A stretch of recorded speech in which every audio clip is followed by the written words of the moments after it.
Okay, good morning student. Last लेक्चरला आपण piecemeal distribution of cash याचं पेमेंट ऑर्डर त्या ठिकाणी बघितलेली होती. आज आपण त्याच्या पुढचा भाग त्या ठिकाणी डिस्कस करणार आहोत. म्हणजे त्याच्या अगोदरच्या लेक्चरमध्ये आपण dissolution of partnership and partnership firm त्याचं मिनिंग बघितलेलं होतं. काय डिफरन्स बिटवीन आहे डिझोल्युशन ऑफ पार्टनरशिप आणि पार्टनरशिप फर्म मध्ये ते आपण त्या ठिकाणी अभ्यासलं. त्याच्यानंतर डिझोल्युशन ऑफ पार्टनरशिप फर्म म्हणजे काय हे आपण त्या ठिकाणी बघितलं. डिझोल्युशन ऑफ पार्टनरशिप फर्म ते त्या ठिकाणी आपण अभ्यासलं.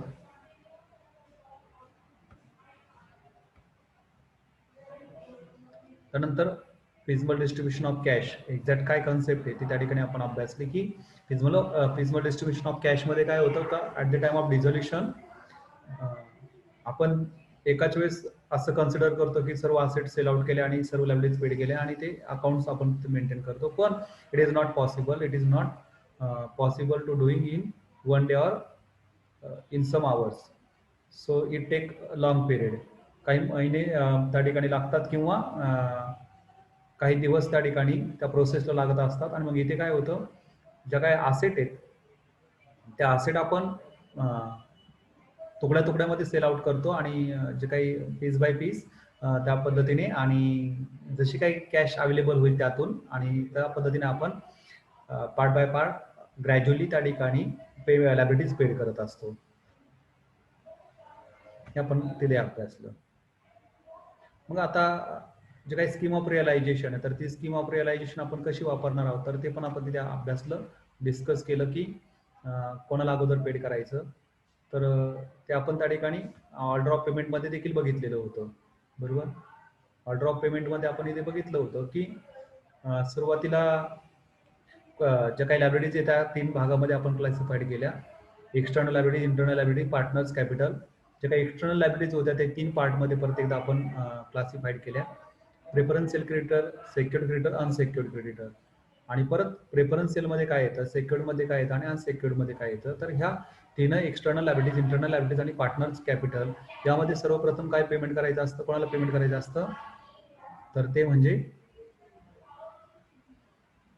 एक्सटर्नल लायबिलिटीजला. एक्सटर्नल लायबिलिटीज मध्ये फर्स्ट पेमेंट कोणाला, प्रेफरन्शियल क्रेडिटरला. आणि ते ह्या दोघांमध्ये आपण रेशोने डिस्ट्रीब्यूट करतो आणि रिअलायझेशन एक्सपेन्सेस मात्र अगोदरच आपल्याला पेड करावे लागतात. एकदा प्रेफरन्शियल क्रेडिटर पेड झाल्यानंतर आपण सेक्युर्ड क्रेडिटर पेड करतो. सेक्युर्ड क्रेडिटर पेड झाल्यानंतर अनसेक्युर्ड क्रेडिटर. आणि यामध्ये तुम्हाला एकापेक्षा जास्त दिले असेल तर ते त्याच्या प्रोपोर्शनेट मध्ये आपण ते डिस्ट्रीब्यूट करतो, त्याचा रेशो कॅल्क्युलेट करतो. ते एकदा पेड झाल्यानंतर इंटरनल लायबिलिटीज आपण पेड करतो, त्यामध्ये पार्टनर्स लोन येत असतं. आणि पार्टनर्स लोन पेड करत असताना ते पण तिथे पार्टनर्स लोन हे एकापेक्षा जास्त लोकांचं जर पार्टनर्सचं जर असेल तर ते त्याच्या प्रोपोर्शनेटमध्ये पेड करतो आपण. आणि मग सर्वात शेवटी आपण पार्टनर्स कॅपिटल पेड करत असतो. तर इथपर्यंत आपण डिस्कशन केलेलं होतं मित्रांनो. आता इथे पुढचा जो महत्वाचा पार्ट आपल्याला बघायचा की basis of distribution of cash between partners. Okay, तर आता पार्टनर्स मध्ये कॅश वाटायची म्हणजे असं कन्सिडर करा की बघा डिझोल्युशन म्हणजे हे फिजमल डिस्ट्रीब्युशन करत असताना जी काही कॅश असेट म्हणजे नेमकं होतं काय इथे की बेसिकली तुमचं जे बॅलन्स शीट दिलेलं असतं ते बॅलन्स शीट आपलं 2 भागामध्ये डिवाइड झालंय. एकीकडे असेट आणि एकीकडे लायबिलिटीज दिल्यात. आता त्या असेट साईडला कॅश बॅलन्स असेल किंवा बँक बॅलन्स असेल तर तो लगेच वापरता येतो आणि त्यानंतर 1 बाय 1 असेट काय होतात, रिअलाइज होतात. तुम्हाला रिअलायझेशन दिलेले असतात वेगळ्या तारखांचे, म्हणजे first realisation, second realisation, third realisation. जेवढे काही रिअलायझेशन आणि त्या रिअलायझेशन मध्ये त्या असेट रिअलायझेशन मध्ये किती कॅश आले हे दिलेलं असतं आणि त्यातून तुम्हाला काय पेमेंट करत, काय पेड करत चालायचं, लायबिलिटीज पेड करायच्या. लायबिलिटीज पेड करत असताना तुम्ही फर्स्ट लायबिलिटीज कोणती पेड केली तर त्यामध्ये तुम्ही जी काही रिअलायझेशन एक्सपेन्सेसची प्रोव्हिजन आहे ती पेड केली.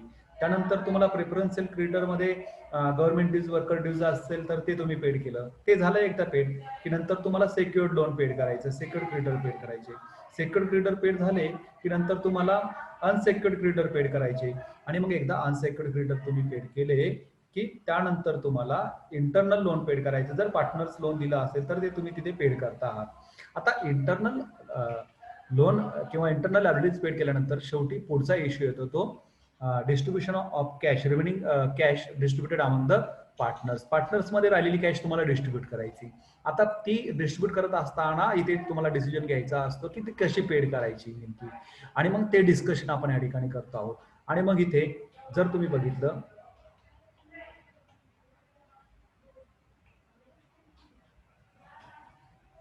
बघितलं, तर in dismal distribution of cash, partners capital should be paid after the payment of all external and internal liabilities. Absolutely. Partners capital आपण कधी पेड करणार आहोत? After the payment of external liabilities and internal liabilities. Once external liabilities and internal liabilities were paid by the firm, then partners should distribute remaining cash among themselves. Okay, if capital of partners should be in proportion of profit sharing ratio. आता ते distribute करायचं असतं त्यांना profit sharing ratio मध्ये ते राहिलं पाहिजे, कारण त्याचा इथं बेस हा प्रॉफिट शेअरिंग रेशो आहे. पण मुळातच त्यांचं कॅपिटल प्रॉफिट शेअरिंग रेशो मध्ये आहे का? ओके, एका एक्झाम्पल मी तुम्हाला एक्सप्लेन करतो. इथे कसं एक्सप्लेन होईल?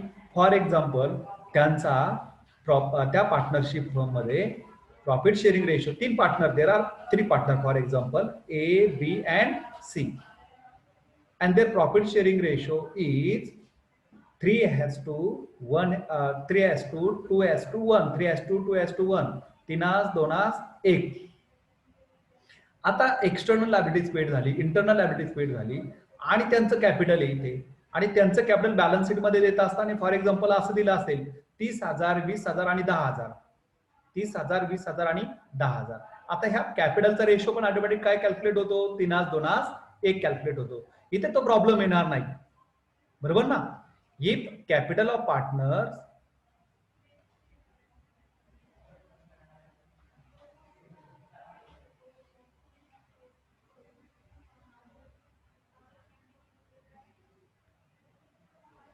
Okay. If capital of partner should be in proportion of profit sharing ratio, जर ते profit sharing ratio मध्ये असेल, then no problem to distribute cash to partner directly in their profit sharing ratio. इथे problem नाही, त्यांचं profit sharing ratio जो आहे त्याच प्रोपोर्शनेट मध्ये त्यांचं कॅपिटल आहे, तर ते इथे त्यांना डिस्ट्रीब्यूट करू शकतो आपण 3:2:1 पद्धतीने, जी काही कॅश अवेलेबल असेल ती, कारण त्यांचा रेशो आणि त्यांचं कॅपिटल एकाच प्रोपोर्शनेट मध्ये त्या ठिकाणी दिलंय. But in case if capital of partners are not in their profit sharing ratio, जर त्यांचं प्रॉफिट शेअरिंग रेशो मध्ये कॅपिटल नसेल तर मग काय करणार? फॉर एक्झाम्पल, आता हेच एक्झाम्पल मी तुम्हाला सांगतो. त्या तिघांचा रेशो सेम आहे, 3:2:1, 3:2:1. आणि आता इथे एचं कॅपिटल 35,000, किती? 35,000. बीचं कॅपिटल 20,000 आणि सीचं कॅपिटल 10,000. 35, 20 अँड 10. पहिले किती होतं? 30,000, 20,000, 10,000. त्यांचं 3:2:1 येत होतं, बरोबर. 10,000 गुणिले 2, 20,000 गुणिले 3, 30,000. तिथे डिस्ट्रीब्यूट करायला काही अडचण नव्हती. पण आता इथे प्रॉब्लेम काय येतोय? एचं कॅपिटल 35,000 आहे, 30 नाही, 35 आहे. जर सीचा रेशो 1 असताना कॅपिटल 10,000 होतं, तर बीचा रेशो 2 असताना ते 20,000 असायला पाहिजे होतं, आणि एचं ते 3 रेशो असताना 30,000 असायला पाहिजे होतं, पण 35,000 येते. म्हणजे इथे काय झालं? मला मेसेज टाकला होता तुम्ही, काय झालं? एचं किती कॅपिटल जास्त आहे त्यांच्या प्रॉफिट शेअरिंग रेशो पेक्षा? मला मेसेज टाकाल, प्रायव्हेट टाकू नका. किती असायला पाहिजे होतं? मेसेज टाकाल. यस, तिथे त्यांचं 35,000 कॅपिटल दिलं, 30,000 पाहिजे होतं. किती पाहिजे होतं? 30,000. पण आहे किती? 35,000. म्हणजे जास्तीचं कॅपिटल आहे का? जास्तीचं कॅपिटल आहे का याचं बी आणि सी पेक्षा? Yes or no? जास्तीचं नाहीये. यस यस, जास्तीचं आहे. किती?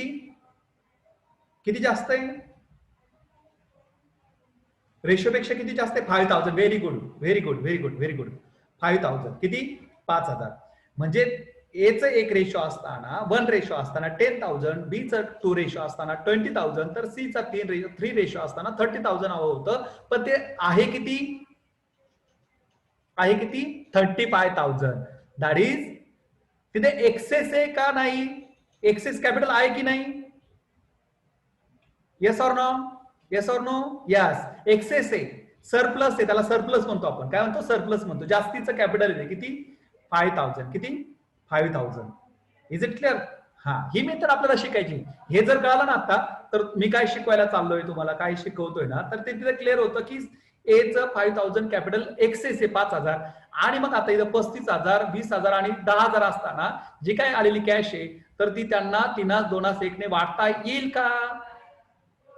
वाटता येईल, पण वाटता येत नाही. As per the partnership act 1932, एखाद्या पार्टनरचं जर एक्सेस कॅपिटल असेल तर ते आपल्याला अगोदर पेड करावं लागतं. लक्षात आलं इथं? एक्सेस कॅपिटल लक्षात आलं तुमच्या? एक्सेस कॅपिटल लक्षात आलं? Yes or no? प्रायव्हेट नका टाकू मेसेज मला तुम्ही. प्रायव्हेट का टाकतायत? सर्वांना नाही पाठवते तिथे. एव्हरीवन करतो मी पब्लिकली. हा, ओके, आता टाका बरं मेसेज. हा, तर तिथे इथे एक्सेस कॅपिटल येतं. किती येतं? येस, रिप्लाय मी. प्रायव्हेट नका टाकू, सर्वांना रीड होईल असं टाका.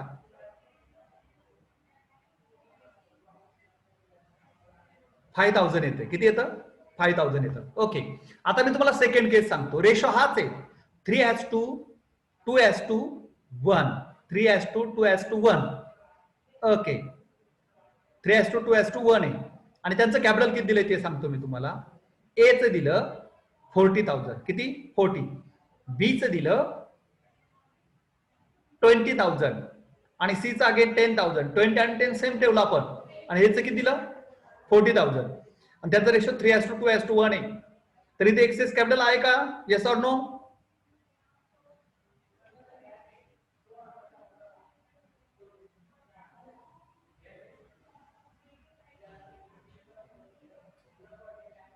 यस आहे. इथे एक्सेस कॅपिटल आहे. किती आहे? कोणाचं आहे ते? ए चे, बी चे और सी चे, और सी, ए और बी और C? A. Very good. How many? How many? 10,000. Very good. 10,000 येते. किती आहे? 10,000 आहे. कारण ते ए चा 1 रेशो असताना ते 10,000, बी चा 2 रेशो असताना ते 20,000 आहे. तर ए चा 3 रेशो असताना ते 30,000 आहे. मी अगेन आणखीन एक एक्झाम्पल सांगतोय. तिघांचा रेशो सेम आहे, 3:2:1. 3:2:1. ए चं कॅपिटल 30,000. किती? 30. बी चं दिलं 25,000. How many? 25,000. अँड सी चं दिलं 10,000. 30,000, 25,000, 10,000. रेशो आहे 3:2:1. इथे एक्सेस कॅपिटल आहे की नाही? Yes or no? Yes or no? Yes, very good. Excess capital आहे. कोणाचं? Whose capital is excess? B's capital. Very good. कारण ए चा 1 रेशो असताना 10,000, तर बी चा 2 रेशो असताना 20,000 हवं होतं, पण ते किती आहे तिथे? 25,000 आहे. किती आहे? 25,000 आहे. म्हणजे 5,000 एक्सेस आहे. सी चं मात्र, ए चं मात्र 3 रेशो असताना 30,000 त्या ठिकाणी दिले. एक्सेस कॅपिटल कळालं तुम्हाला? एक्सेस कॅपिटल कळालं? सरप्लस कॅपिटल कळालं? एक्सेस कॅपिटल कळालं? सरप्लस कॅपिटल कळालं? ओके, म्हणजे आता इथे काय करायचं आपल्याला? एक्सटर्नल लायबिलिटीज पेड केल्यानंतर, इंटरनल लायबिलिटीज पेड केल्यानंतर, अगोदर ज्याचं एक्सेस आहे, म्हणजे आता ह्या केसमध्ये बीला किती पेड करावं लागेल आपल्याला? अगोदर बीला किती पेड करावं लागेल?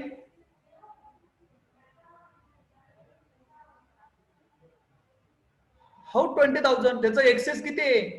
5,000. Very good. किती? 5,000 पेड करावं लागेल. 25 असं पेड करायचं, एक्सेस पेड करायचं. एक्सेस त्याचं 5,000 आहे. किती? 5,000 पेड करायचं. Very good. 5,000 पेड करायचं. आता त्याला 5,000 पेड केलं, त्याचं रिमेनिंग किती राहिलं? त्याला 25,000 पैकी 5,000 पेड केलं, त्याचं राहिलं 20,000. Very good. आता हा 5,000 पेड झालं, त्याचं 20,000 राहिलं. एचं किती आहे? एचं किती आहे? एचं किती आहे? 30. Very good. बीचं? बीचं आता किती राहिलं? बीचं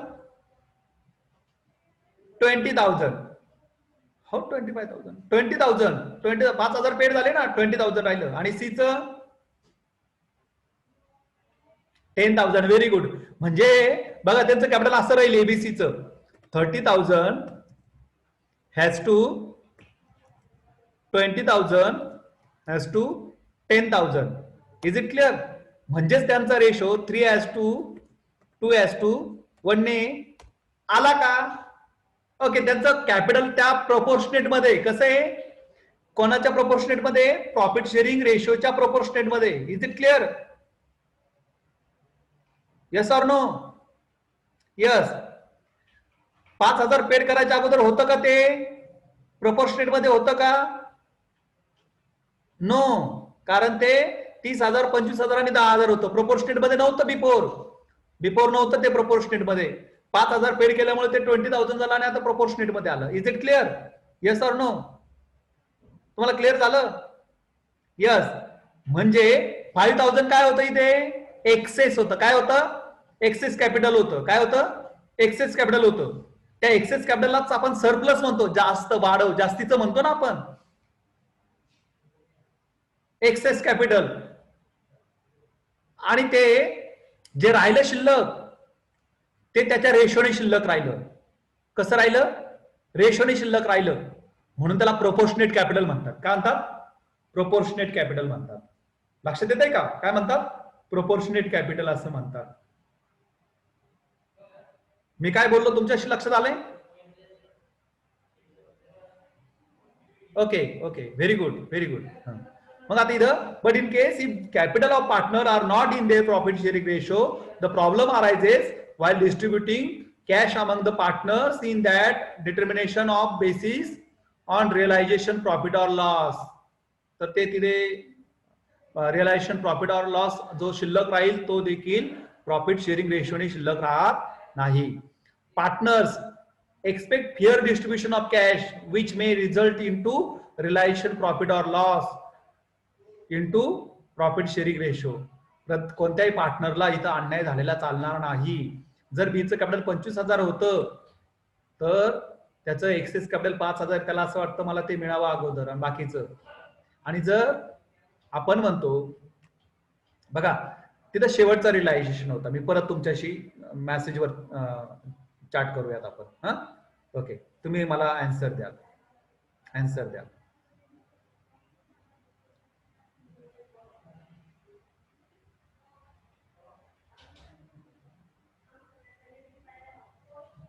ओके, काय होतं तिथे? 30,000, 25,000 आणि 10,000. बरोबर. आपण इथे एक्सेस कॅपिटल सपोज कॅल्क्युलेट केलं नाही. एक्सेस कॅपिटल कॅल्क्युलेट केलं नाही, बरोबर ना? आणि मग आता इथे आपल्याला अमाऊंट डिस्ट्रीब्यूट करायची. काय अमाऊंट आपल्याला डिस्ट्रीब्यूट करायची? Is it clear? तिघांमध्ये डिस्ट्रीब्यूट करायची. किती जणांमध्ये? तिघांमध्ये. एचं कॅपिटल 30,000, बीचं 25,000, 30 अधिक 25 55,000 आणि सीचं 10,000 65,000 कॅपिटल आहे. किती कॅपिटल आहे? 65,000.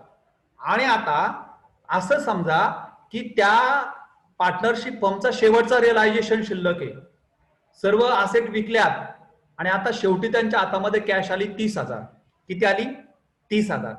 आणि मग आपण जर एक्सेस कॅपिटल पेड केलं नाही, बीला जर 5,000 अगोदर पेड केले नाही, तर आपण 30,000 कसे वाटू तिघांना? कोणत्या रेशोने वाटू?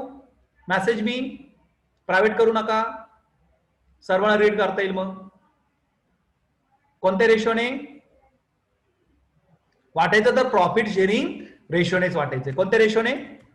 Profit sharing ratio. Very good, profit sharing ratio. Profit sharing रेशोने आपण ते वाटणार 3:2:1. मग जर आपण 30,000 जे काय आहेत ते जर आपण 3:2:1 ने जर डिस्ट्रीब्यूट केले तर बघा बरं, एला किती येतील? 15,000. Very good. किती? 15,000. बीला किती येतील?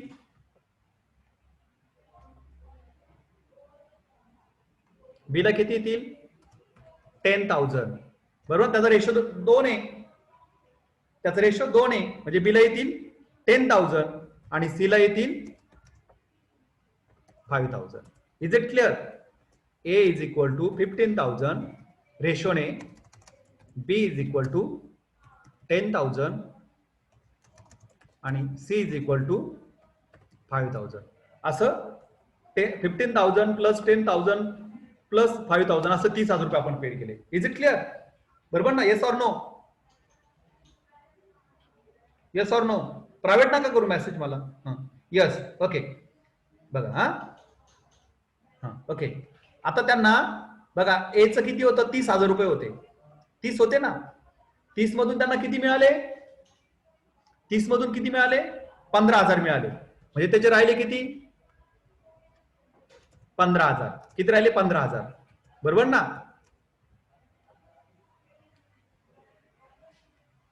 एचे राहिले 15,000. ओके. बीचे 25 होते. 25 पैकी त्यांना 10,000 मिळाले. म्हणजे त्याचे किती राहिले? 15,000. आणि सीचे 10,000 होते, त्याला 5,000 मिळाले. त्याचे किती राहिले? 5,000. हे असं चित्र दिसतं. ए 15,000 बी. मी टाईप केल्यावर थांबत जा, मेसेज वरती निघून जातो.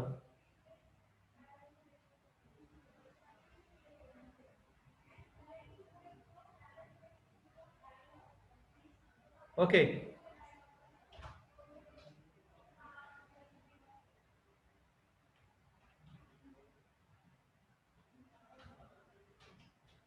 बरं ठीक आहे. बघा एचे शिल्लक राहील, एला डिस्ट्रीब्यूट केले आपण 15,000. त्याचे 30 होते. 30 मधून 15 गेले, 15 शिल्लक राहिले. 15,000 रुपये त्याला कॅश पेड झाली. 15,000 रिमेनिंग राहिले त्याचं. त्याच्यानंतर बीचे 25 होते, त्याला 10,000 मिळाले. त्याचे 15,000 शिल्लक राहिले. आणि सीचे 10,000 होते, त्याला 5,000 मिळाले. त्याचे शिल्लक राहिले 5,000. बरोबर ना? आणि आता कॅश शिल्लक नाहीये.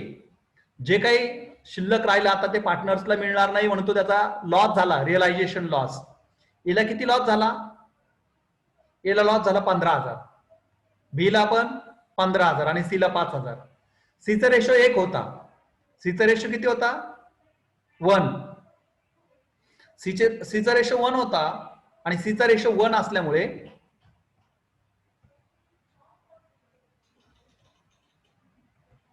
सीचा रेशो 1 असल्यामुळे ते 5,000. बरोबर ना? सीचा रेशो 1 असल्यामुळे ते 5,000. तर बीचा रेशो 2 असताना त्याचा किती लॉस शिल्लक राहायला पाहिजे होता? 10,000 राहायला पाहिजे होता. किती राहायला पाहिजे होता? 10,000 राहायला पाहिजे होता. पण त्याच्या वाट्याला किती आला? त्याच्या वाट्याला किती आला? 15,000 आला. किती आला? 15,000 आला. आणि एला त्याचा रेशो 3 होता, तर 5 3 15,000 राहायला पाहिजे होता. 15,000च राहिला. बघा मेसेज ना करू कोणी आता. बघा सीचा 5,000 बरोबर बीला 10,000 लॉस पाहिजे होता, तो 15,000 आला. म्हणजे 5,000 10,000 15,000 बरोबर ना? 3 2 1 पाहिजे होता, पण इथे काय झाला? 3 1 झाला. बरोबर ना? म्हणजे इथं काहीतरी चुकतंय. Yes or no? अन्याय झालाय कोणावर? अन्याय झालाय. कोणावर अन्याय झाला? कोणावर अन्याय झाला?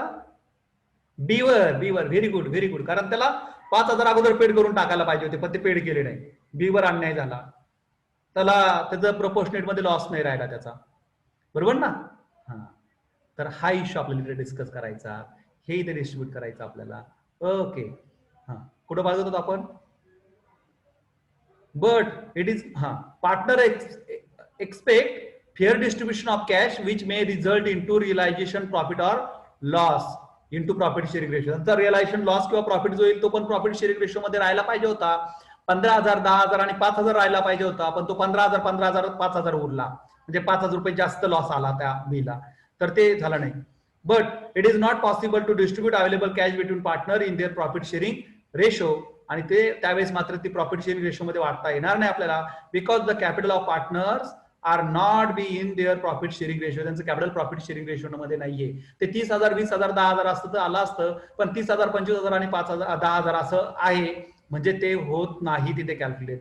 So here need to arrange partners capital in their profit sharing ratio. इथे आपल्याला प्रॉफिट शेअरिंग रेशो ने त्याचं कॅपिटल अरेंज करायचंय. ते 30,000 20,000 आणि 10,000 आणण्यासाठी आपल्याला काय करावं लागेल? बीला 5,000 रुपये पेड करावे लागेल. Because the capital of okay, here need to arrange partners capital in their profit sharing ratio by making payment to those partner. बघा हे वाक्य महत्वाचं आहे. Here need to arrange partners capital in their profit sharing ratio by making payment. कोणाला payment करायचं? Making payment to those partners having extra or excess or surplus capital. ज्यांचं capital excess आहे, इथे 5,000 बीच आहे, एक्स्ट्रा आहे, surplus, त्याला extra म्हणतो आपण, extra capital, excess capital, surplus capital. या चॅप्टर मध्ये त्याला आपण एक्सेस कॅपिटल किंवा सरप्लस कॅपिटल म्हणायचं. Surplus capital over proportionate capital. Proportionate म्हणजे 30,000, 20,000 आणि 10,000च्या वरती, 20,000च्या वरती 5,000 आहे, 25 आहे त्यांचं, 5,000 over proportionate capital of partners.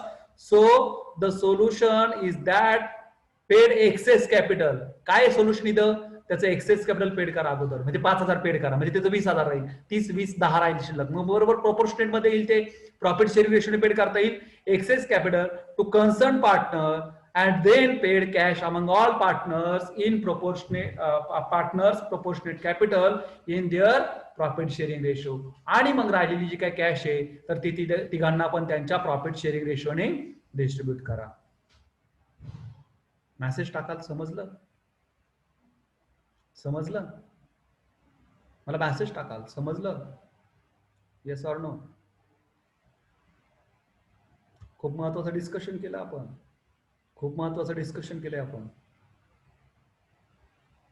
हे समजलं मी बोललेलं तर प्रॉब्लेम समजणार तुम्हाला. म्हणजे प्रॉब्लेम तसे सॉल्व्ह कराल तुम्ही, पण फिजिबल डिस्ट्रीब्युशन ऑफ कॅश म्हणजे काय हे कळेल तुम्हाला. सरप्लस कॅपिटल म्हणजे काय हे कळायला पाहिजे तुम्हाला. एक्सेस कॅपिटल म्हणजे काय हे त्याची कन्सेप्ट क्लिअर झाली पाहिजे मुलांना. नुसते प्रॉब्लेम सोडवता आले म्हणजे अकाउंट येतं असं नाहीये, तर तुम्हाला त्याचं कन्सेप्शनल तुम्ही क्लिअर पाहिजे त्या ठिकाणी. ओके, सो याला आपण प्रोपोर्शनेट कॅपिटल सांगतो. मला असं वाटतं आपली मीटिंग रिझ्यूम व्हायला बसली काही वेळामध्ये. मी इथे थांबतोय. तुम्हाला मला 3 केसच्या आधारे सांगायचंय ते वाटता येतं की नाही, तर ते मी तुम्हाला उद्याच्या लेक्चरमध्ये एक्सप्लेन करतो. हे कळालं तुम्हाला? आतापर्यंतच कळालं? शेअर के नयन कोणामध्ये शेअर करायचं काय पण?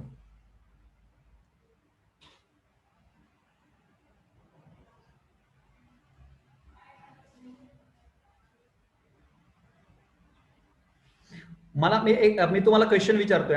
क्वेश्चन विचारतोय.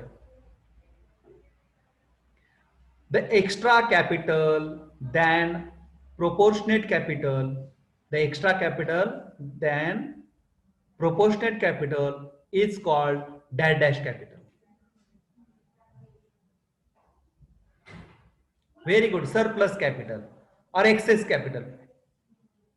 एक्सेस हा एक्स एक्सेस जास्तीचं एक्सेस कॅपिटल किंवा सरप्लस कॅपिटल. Very good. आणि एक्सेस कॅपिटल ज्यावेळेस पेड करतो आपण त्यावेळेस बघा, एक्सेस कॅपिटल किंवा सरप्लस कॅपिटल ज्यावेळेस पेड करतो त्यावेळेस जे काही रिमेनिंग कॅपिटल शिल्लक राहतं पार्टनरचं, तर ते जे कॅपिटल शिल्लक राहतं की जे प्रॉफिट शेअरिंग रेशो मध्ये येतं त्या कॅपिटलला काय म्हणतो आपण? Very good. Proportionate capital.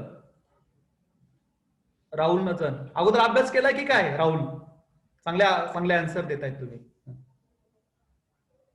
Proportionate capital म्हणतात त्याला. काय म्हणतात? Proportionate capital. ओके, हुशार आहात म्हणजे तुम्ही. Very good. म्हणजे मला अभ्यास करावा लागेल शिकवताना. Welcome welcome.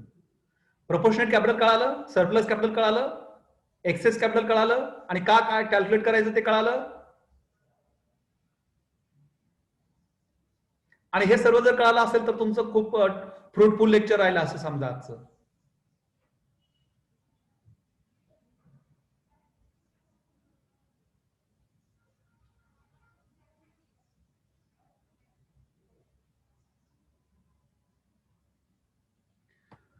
ओके, हे आपण प्रॅक्टिकल एक्झाम्पलच्या साईड आपण प्रॅक्टिकलीच तुम्हाला एक्सप्लेन केलं, पण ऍक्च्युली मला 3 कंडिशन तुम्हाला एक्सप्लेन करायच्या. त्या 3 कंडिशनद्वारे मी तुम्हाला एक्झॅक्ट त्या ठिकाणी आणेल की एक्सेस कॅपिटल किंवा सरप्लस कॅपिटल पेड करणं किती गरजेचं आहे.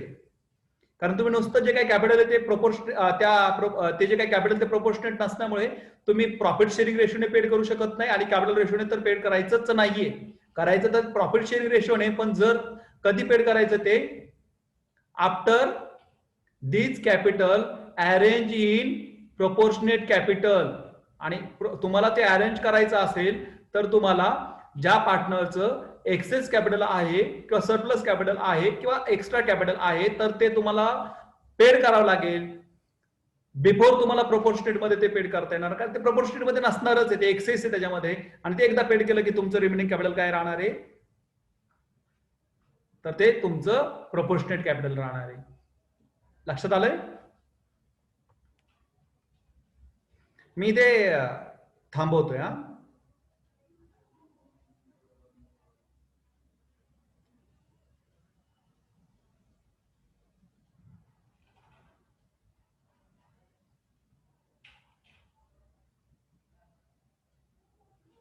ओके, कोणाला बोलायचं, कोणाला बोलायचं हँड रेज करा, मी हे करतो.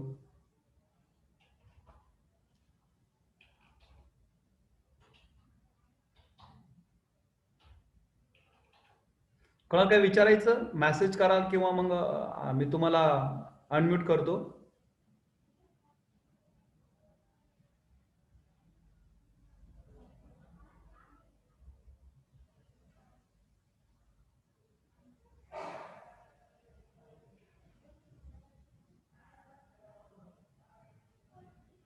येस,